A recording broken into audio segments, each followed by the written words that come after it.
தமிழுக்கு ஒரு பிரச்சனைன்னா முதல்ல உயிரை கொடுக்கறதுக்கு தயாராக இருக்கிறவன் பாஜகக்காரன் அப்படின்னு சொல்கிறாங்க. எத்தனை போராட்டங்கள் வந்து தமிழுக்காக பாரதிய ஜனதா பாடுபட்டிருக்கு. சமஸ்கிருதத்துக்கு எவ்வளோ காசு கொடுக்கும்போது தமிழுக்கு ஏன் கொடுக்கலன்னு யாராவது ஒருத்தங்க கேள்வி கேட்டிருப்பாங்களா? சமஸ்கிருதத்துக்கு நீங்கள் இத்தனை கோடி செலவு செய்கின்ற நீங்கள் கீழடிக்கோ தொல்லியல் துறைக்கோ தமிழ் சம்பந்தப்பட்ட எதற்குமே நீங்கள் நிதி உதவி வழங்காதது ஏன் அப்படின்னு தமிழ்நாட்டில் இருக்க பாரதிய ஜனதா கட்சி யாருக்கு கேள்வி கேட்டிருக்காங்க? அதனால் நான் சொன்ன மாதிரி என் பிள்ளை டாக்டர் ஆகணும்னு நினச்சா தமிழிசையை நினச்சி மறந்துடணும். ஏன்னா அரசியலுக்கு வந்துட்டு போதுங்க. ஒரு பிள்ளை மனுஷனாவே போகக்கூடாதுன்னு நினச்சின்னு வச்சிங்க எச்ராஜாவை பார்க்கணும். மனிதத்தன்மை இல்லாமல் தங்களுடைய சுயநலத்திற்காக தமிழ்நாட்டில் மட்டும்தான் தாய்மொழியை விற்கின்ற வேலையை பாரதிய ஜனதா கட்சியில் இருப்பவர்கள் கையில் எடுத்திருக்காங்க. அதாவது நீங்கள் சொல்கிறீங்க 2 மணி நேரத்தில் 7 லட்சம் பேர் கையெழுத்து போட்டாங்க, 1 லட்சம் பேர் கையெழுத்து போட்டாங்க. கையெழுத்து யார்கிட்ட வாங்கினீங்க?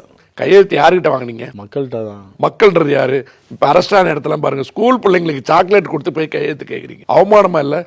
அவங்களுக்கு என்ன தெரியும்? அவன்கிட்ட போய் நீங்கள் படிக்கணுமான்னு கேட்டாவே படிக்கூடான்னு கேட்பான் பையன். ஏன்னா லீவு தான் அவனுக்கு முக்கியம். நாட்டில் யாராவது ஒரு தலைவர் இறந்து போய் லீவ் விட்டாங்கன்னா ஸ்கூல்லேருந்து குதிச்சிட்டு ஓடுவான். அவன்கிட்ட போய் ஹிந்தி மொழி படிக்கணும்னு எனக்கு ஆசையாக இருக்குன்னு கையெழுத்து போடுன்னு சொன்ன உடனே அதை வந்து ஆஹா எனக்கு ஹிந்தி தான் உலகத்திலே சிறந்த மொழி நான் கையெழுத்து போட்டான். சாக்லேட் கொடுத்து கையெழுத்து வாங்குறீங்க. கேவலமாக இல்லை? ஒரு கையெழுத்து இயக்கம் உண்மையாக இருக்கணும்னு வச்சுங்க என்னெல்லாம் பண்ணியிருக்கணும்? ஒரு அடையாளத்தோட ஆதார் அட்டையோட ஃபோட்டோவோட வாங்குங்க.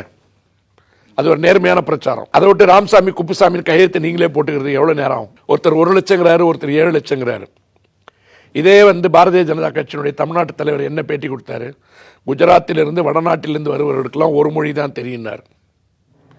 அப்போ பீகாரில் பிறந்தவனுக்கு ஒரு மொழி தெரிஞ்சால் போதும், உத்தரப்பிரதேசத்தில் பிறந்தவனுக்கு ஒரு மொழி தெரிஞ்சால் போதும், மற்ற மாநிலங்களில் இருக்கிறவனுக்கு ஒரு மொழி தெரிஞ்சால் போதும். தமிழ்நாடு என்பது ஆங்கிலத்தை கற்றுக்கொண்ட காரணத்தால் உலகத்தினுடைய எல்லா எல்லைகளும் இருக்கின்றது வந்து இன்னைக்கு செய்தி.